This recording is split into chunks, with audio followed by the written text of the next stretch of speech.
माननीय सदस्यगण, मैं 18वें लोकसभा के सभी नवनिर्वाचित सदस्यों को बहुत बहुत बधाई और शुभकामनाएं देती हूँ।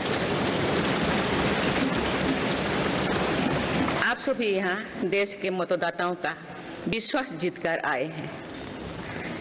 देश सेवा और जन सेवा का ये सौभाग्य बहुत कम लोगों को मिलता है।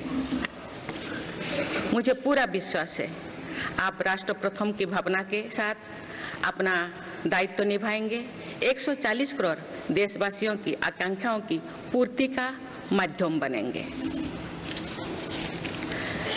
मैं श्री ओम बिरला जी को लोकसभा के अध्यक्ष की गौरवपूर्ण भूमिका के निर्वहन के लिए शुभकामनाएं देती हूँ। उनके पास सार्वजनिक जीवन का बहुत व्यापक अनुभव है। मुझे विश्वास है कि वे लोकतांत्रिक परंपराओं को अपने कौशल से नई ऊंचाई से देने में सफल होंगे। माननीय सदस्यगण, मैं आज कोटि-कोटि देशवासियों को की तरफ से भारत के चुनाव आयोग का भी आभार व्यक्त करती हूँ। ये दुनिया का सबसे बड़ा चुनाव था। करीब 64 करोड़ मतदाताओं ने उत्साह और उमंग के साथ अपना कर्तव्य निभाया है। इस बार भी महिलाओं ने बढ़ चढ़कर मतदान में हिस्सा लिया है। इस चुनाव की बहुत सुखद तस्वीर जम्मू कश्मीर में भी सामने आए हैं।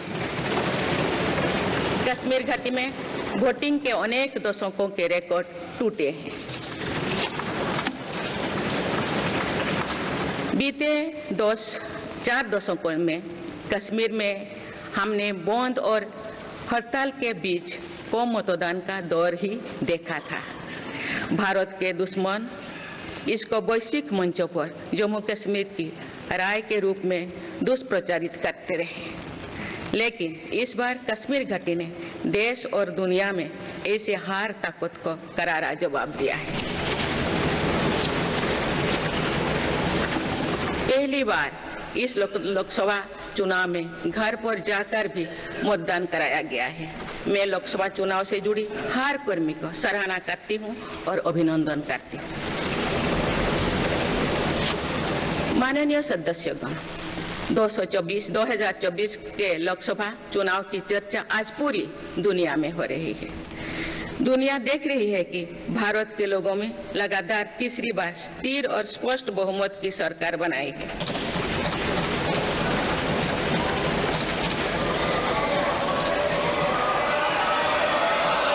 छह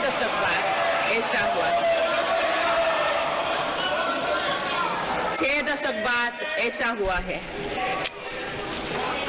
ऐसा समय में जो भारत के लोगों की आकांक्षाएं सर्वोच्च स्तर पर है, लोगों ने मेरी सरकार पर लगातार तीसरी बार भरोसा जताया।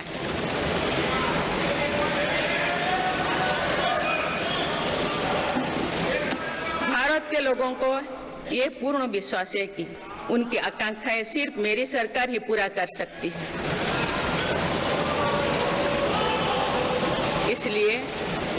इसलिए 2024 का ये चुनाव नीति, नियत, निष्ठा और निर्णयों पर विश्वास का चुनाव रहा है।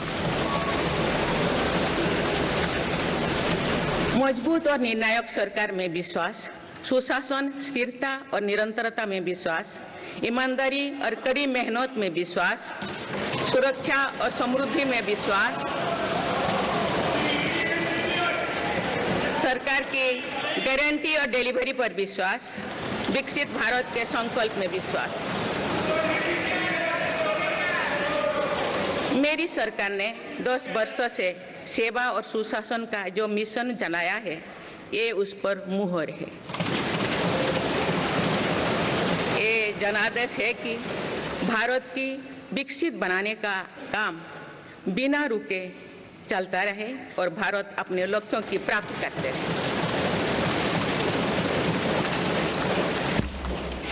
माननीय सदस्यगण, 18वीं लोकसभा कई मायनों में एक ऐतिहासिक लोकसभा है।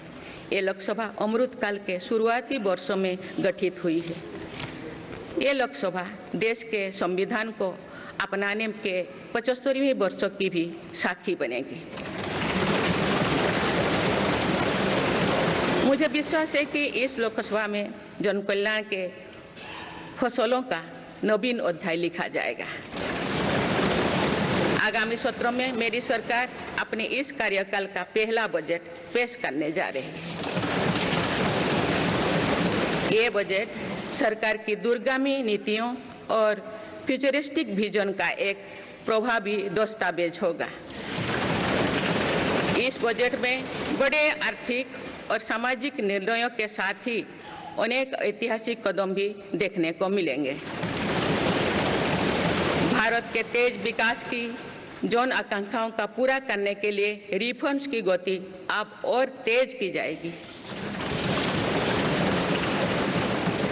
मेरी सरकार का मत है कि दुनिया भर में निवेशकों को आकर्षित करने के लिए राज्यों में स्वस्थ स्पर्धा हो। यही कॉम्पिटिटिव कोऑपरेटिव फेडरलिज्म की सच्ची स्पिरिट है।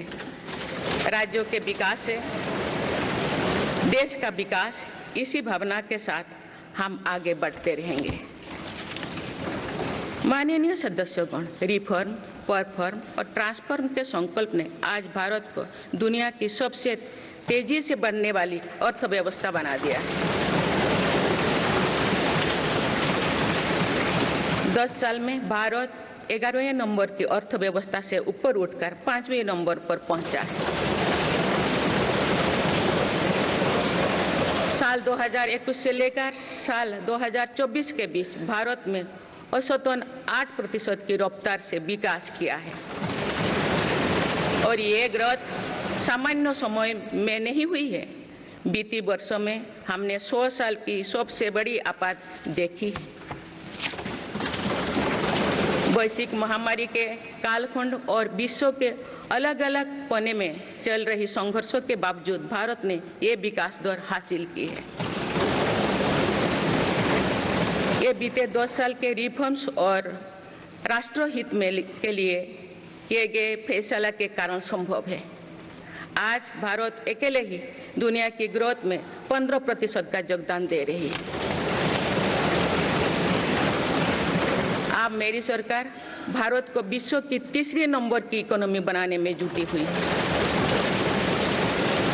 इस लक्ष्य की प्राप्ति विकसित भारत की नींव को भी मजबूत करने में के काम करेगी। माननीय सदस्यगण, मेरी सरकार अर्थव्यवस्था के 3 स्तंभ मैन्युफैक्चरिंग, सर्विसेज और एग्रीकल्चर को बराबर महत्व दे रही है। PLI स्कीम्स और ईज ऑफ डूइंग बिजनेस से बड़े पैमाने पर निवेश और रोजगार के अवसर बढ़ रही है। पारंपरिक सेक्टर्स के साथ साथ सनराइज सेक्टर्स को भी मिशन मोड पर बढ़ावा दिया जा रहा है। चाहे सेमीकंडक्टर हो या सोलर हो, चाहे इलेक्ट्रिक व्हीकल हो या इलेक्ट्रॉनिक्स गुड्स हो, चाहे ग्रीन हाइड्रोजन हो या बैटरीज हो, चाहे एयरक्राफ्ट कैरियर्स हो या फाइटर जेट्स हो, भारत इन सब सेक्टर्स में अपना विस्तार कर रहा है। लॉजिस्टिक्स कॉस्ट को कम करने के लिए भी मेरी सरकार लगातार प्रयास कर रही है। सरकार सर्विस सेक्टर को भी मजबूत करने में जुटे हैं। आज IT से लेकर टूरिज्म तक, हेल्थ से लेकर वेलनेस तक हर सेक्टर में भारत लीडर बन रहा है और इससे बड़ी संख्या में रोजगार और स्वरोजगार के नए मौके बन रहे हैं। माननीय सदस्यगण, पिछले 10 वर्षों में मेरी सरकार द्वारा ग्रामीण अर्थव्यवस्था के हर पहलू पर बहुत जोर दिया गया है। गांव में कृषि आधारित उद्योगों, डेयरी और फिशरीज आधारित उद्योगों का विस्तार किया जा रहा है। इसमें भी सहकारिता को प्राथमिकता दी गई है। सरकार किसानों उत्पाद संघ, FPO और FACTS जैसे सरकारी संगठनों का एक बड़ा नेटवर्क बना रही है। छोटे किसानों की बड़ी समस्या भंडारण से जुड़े होती है, इसलिए मेरी सरकार ने सहकारिता क्षेत्र में दुनिया की सबसे बड़ी भंडारण योजना पर काम शुरू कर चुकी है। किसान अपने छोटे खर्चे पूरे करने के लिए इसके लिए PM किसान सम्मान निधि के तहत उन्हें 3,20,000 करोड़ रुपये से ज़्यादा राशि दे सकते हैं। मेरी सरकार के नए कार्यकाल के शुरुआत दिनों से ही किसानों को 20,000 करोड़ रुपया से अधिक की राशि ट्रांसफर की जा चुकी है। सरकार ने खरीफ फसलों के लिए एमएसपी में भी रिकॉर्ड वृद्धि की है। माननीय सदस्यगण, आज का भारत अपनी वर्तमान जरूरतों को ध्यान में रखते हुए अपनी कृषि व्यवस्था में बदलाव कर रहा है। हम ज़्यादा से ज़्यादा आत्मनिर्भर हो और ज़्यादा से ज़्यादा निर्यात से किसानों की आमदनी बढ़े, इस सोच के साथ नीतियां बनाई गई है, निर्णय लिए गए हैं। जैसे भारत दलहन और तिलहन में दूसरे देशों पर निर्भरता कम करने के लिए देश के किसानों को हर संभव मदद दे रहे हैं। ग्लोबल मार्केट में किस तरह के फूड प्रोडक्ट की डिमांड ज़्यादा है, इसके आधार पर नई रणनीति बनाई जा रही है। आजकल ऑर्गेनिक उत्पादों को लेकर दुनिया में डिमांड तेजी से बढ़ रही है। भारत के किसानों के पास इस डिमांड को पूरा करने के पूरा भरपूर क्षमता है। इसलिए सरकार प्राकृतिक खेती और इससे जुड़ी उत्पादों की सप्लाई चेन को सशक्त कर रही है। ऐसे प्रयासों से किसानों का खेती पर होने वाला खर्च भी कम होगा और उनकी आय भी और बढ़ेगी। माननीय सदस्यगण, आज का भारत दुनिया की चुनौतियां बढ़ाने के लिए नहीं बल्कि दुनिया को समाधान देने के लिए माना जाता है। विश्व बंधु के तौर पर भारत ने अनेक वैश्विक समस्याओं के समाधान को लेकर पहल की है। जलवायु परिवर्तन से लेकर खाद्य सुरक्षा तक, पोषण से लेकर सस्टेनेबल एग्रीकल्चर तक हम अनेक समाधान दे रहे हैं। हमारे मोटे अनाज श्री अन्न की पहुंच सुपर फूड के तौर पर दुनिया के कोने कोने में हो, इसके लिए भी अभियान चल रहा है। भारत की पहल पर पूरी दुनिया ने वर्ष 2023 में इंटरनेशनल मिलेट्स ईयर मनाया है। आपने देखा है, हाल ही में पूरी दुनिया ने अंतर्राष्ट्रीय योग दिवस भी मनाया है। भारत की इस महान परंपरा की प्रतिष्ठा विश्व में लगातार बढ़ रही है। योग और आयुष को बढ़ावा देकर भारत एक स्वस्थ विश्व के निर्माण में मदद कर रही है। मेरी सरकार ने रिन्यूएबल एनर्जी की क्षमता भी कई गुना बढ़ाई है। हम जलवायु से जुड़े लक्ष्यों को निर्धारित समय से पहले प्राप्त करने की दिशा दिखा रहा है। नेट जीरो के लिए आज भारत के प्रयास कई दूसरे देशों को प्रेरित कर रहे हैं। इंटरनेशनल सोलर अलायंस जैसे पहल पर आज रिकॉर्ड संख्या में दुनिया के देश हमारे साथ जुड़े हैं। माननीय सदस्यगण, आने वाला समय ग्रीन एरा यानी हरित युग का है। मेरी सरकार इसके लिए भी हर जरूरी कदम उठा रही है। हम हरित उद्योगों पर निवेश बढ़ा रहे हैं, जिससे ग्रीन जॉब्स भी बढ़े हैं। ग्रीन एनर्जी हो या फिर ग्रीन मोबिलिटी, हर मोर्चे पर हम बड़े लक्ष्यों के साथ काम कर रहे हैं। मेरी सरकार अपने शहरों को दुनिया के बेहतरीन लिविंग स्पेस बनाने के लिए भी प्रतिबद्ध है। प्रदूषण से मुक्त, साफ सुथरे और सुविधा युक्त शहरों में रहना भारत के नागरिकों का हक है। विशेष रूप से छोटी शहरें और कस्बे में बीते 10 वर्षों से अभूतपूर्व निवेश किया गया है। भारत में आज दुनिया का तीसरे सबसे बड़ा डोमेस्टिक एविएशन मार्केट है। अप्रैल 2014 में भारत में सिर्फ 209 एयरलाइन रूट्स थे। अप्रैल 2024 में इनकी संख्या बढ़कर 605 हो गया है। हवाई यात्रा में हो रहे इस विस्तार का सीधा लाभ टियर 2, टियर 3 शहरों को हो रहा है। 10 वर्षों में देश के 21 शहरों तक मेट्रो सुविधाएं पहुंची है। वंदे मेट्रो जैसे कई योजनाएं पर काम चल रही है। भारत का पब्लिक ट्रांसपोर्ट दुनिया में बेहतरीन हो, इस लक्ष्य के साथ मेरी सरकार काम कर रही है। माननीय सदस्यगण, मेरा सरकार इन आधुनिक मापदंड पर काम कर रही है, जिससे भारत विकसित देश के सामने बराबरी से खड़े हो सके। इंफ्रास्ट्रक्चर का विकास इस दिशा में बदलते भारत की नई तस्वीर के रूप में उभारा है। मेरी सरकार ने 10 वर्षों में पीएम ग्रामीण सड़क योजना के तहत गांव में 3,80,000 किलोमीटर से ज़्यादा सड़कें बनाई। आज भारत में नेशनल हाईवेज और एक्सप्रेसवेज का जाल बिछ रहा है। नेशनल हाईवेज बनाने की गति में भी 2 गुनी से अधिक की वृद्धि हुई है। अहमदाबाद मुंबई के बीच हाई स्पीड रेल इकोसिस्टम का निर्माण कार्य भी तेजी से आगे बढ़ रहा है।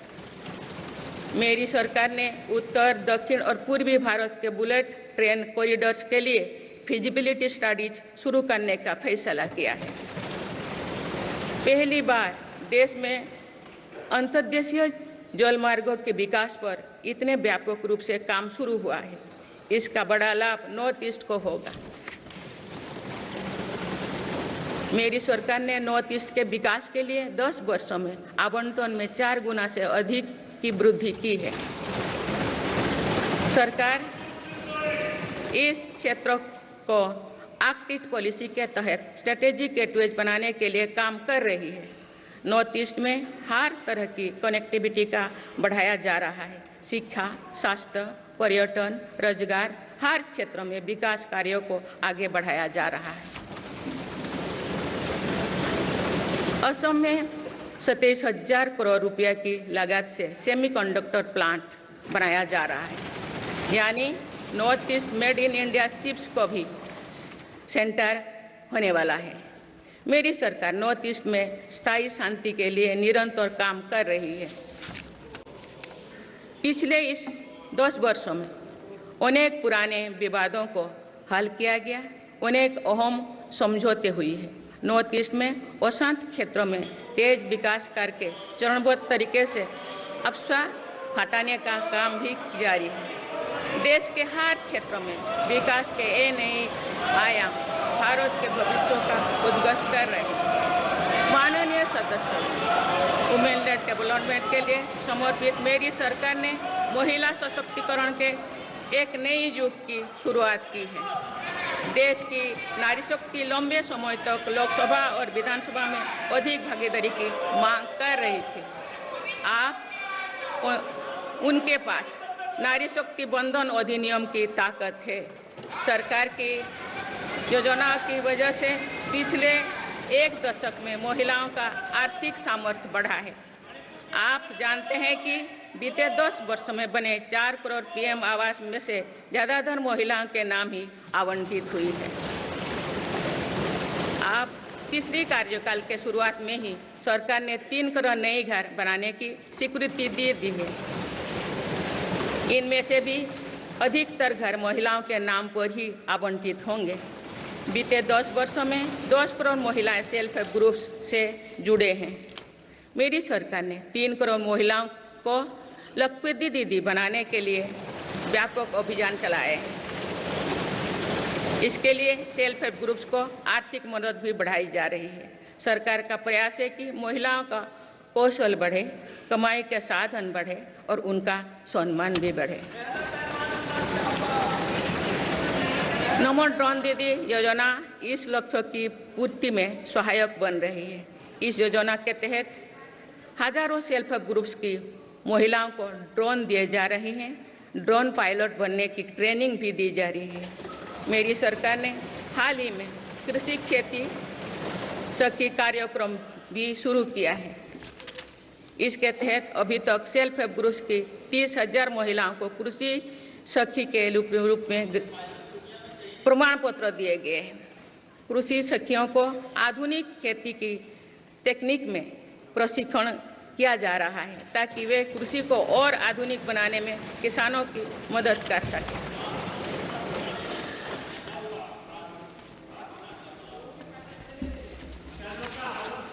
माननीय सदस्यगण, मेरी सरकार का ये भी प्रयास है कि महिलाएं अधिक से अधिक बचत कर सकें। बैंक खातों में जमा राशि पर बेटियों को ज़्यादा ब्याज देने वाला सुकन्या समृद्धि योजना की लोकप्रियता से हम परिचित हैं। मुफ्त राशन और सस्ते गैस सिलेंडर की योजना से महिलाओं को बहुत लाभ हो रहा है। अब मेरी सरकार बिजली का बिल जीरो करने और बिजली बेचकर कमाई करने की योजना भी लाई है। पीएम सूर्यघर मुफ्त बिजली योजना के तहत घर की छत पर सोलर पैनल लगाए जा रहे हैं। इसके लिए मेरी सरकार प्रति परिवार 78,000 रुपया तक की मदद कर रही है। इतने कम समय में 1 करोड़ से ज़्यादा परिवार इन योजना में रजिस्टर कर चुके हैं। जिन घरों में सोलर पैनल लग चुके हैं, अब वहां बिजली का बिल जीरो हो गया है। माननीय सदस्यगण, विकसित भारत का निर्माण तभी संभव है जब देश के गरीब, युवा, नारी शक्ति और किसान सशक्त होंगे। इसलिए मेरी सरकार की योजनाओं में सर्वोच्च प्राथमिकता इन्हीं 4 स्तंभों को दी जा रही है। हमारी कोशिश इन तो हर सरकारी योजना का लाभ पहुंचाने की है और यही सैचुरेशन को की अप्रोच भी है। जो भारत इस इच्छा शक्ति के साथ काम कर रही है कि सरकारी योजना से एक भी व्यक्ति छूटे नहीं, तो इसका लाभ सभी को होता है। सरकार की योजनाओं एवं सैचुरेशन अप्रोच के कारण ही 10 वर्षों में 25 करोड़ भारतीय गरीबी से बाहर निकले। इसमें अनुसूचित जाति, अनुसूचित जनजाति, पिछले वर्ग, हर समाज, हर क्षेत्र के परिवार है। 10 वर्षों में लास्ट माइल डिलीवरी पर फोकस ने इन वर्गों का जीवन बदल दिया है। विशेषकर आदिवासी समाज में ये बदलाव और भी स्पष्ट नजर आ रहा है। 24,000 करोड़ रुपया से अधिक की पीएम जनमन जैसी योजना आज अति पिछड़े जनजातीय समूह के उत्थान का माध्यम बन रही है। सरकार पीएम सूरज पटल के माध्यम से वंचित वर्गों तक आजीविका के अवसरों को पहुंचाने के लिए सुलभ ऋण भी उपलब्ध करा रही है। मेरी सरकार दिव्यांग भाइयों और बहनों के लिए किफायती और स्वदेशी सहायक उपकरण विकसित कर रही है। देश भर में प्रधानमंत्री दिव्याशा केंद्रों का भी विस्तार किया जा रहा है। वंचितों की सेवा का ये संकल्प ही सच्चा सामाजिक न्याय है। माननीय सदस्यगण, देश की श्रम शक्ति के सम्मान के लिए श्रमिक बंधुओं का कल्याण और सशक्तिकरण मेरी सरकार की प्राथमिकता है। मेरी सरकार श्रमिकों के लिए सामाजिक सुरक्षा योजनाओं को एकीकृत कर रही है। डिजिटल इंडिया तथा डाकघरों के नेटवर्क का उपयोग करके दुर्घटना और जीवन बीमा के कवरेज को बढ़ाने का काम हो रहा है। पीएम स्वनिधि का विस्तार किया जाएगा और ग्रामीणों और सेमी अर्बन क्षेत्रों के रेहड़ी पटरी वाले भाइयों बहनों को भी इसके दायरे में लाया जाएगा। माननीय सदस्यगण, बाबा साहेब डॉक्टर भीमराव अंबेडकर का मानना था कि किसी भी समाज की प्रगति समाज के निचले तबके की प्रगति पर निर्भर करती है। पिछले 10 वर्षों में राष्ट्र की उपलब्धियों और विकास का आधार गरीब का सशक्तिकरण रहा है। मेरी सरकार ने पहली बार गरीब को ये एहसास करवाया कि सरकार उनकी सेवा में है। कोरोना के कठिन समय में सरकार ने 80 करोड़ लोगों को मुफ्त राशन देने के लिए पीएम गरीब कल्याण अन्न योजना शुरू की। इस योजना का लाभ उन परिवारों को भी मिल रहा है जो गरीबी से बाहर निकले हैं, ताकि उनके कदम वापस पीछे ना जाए।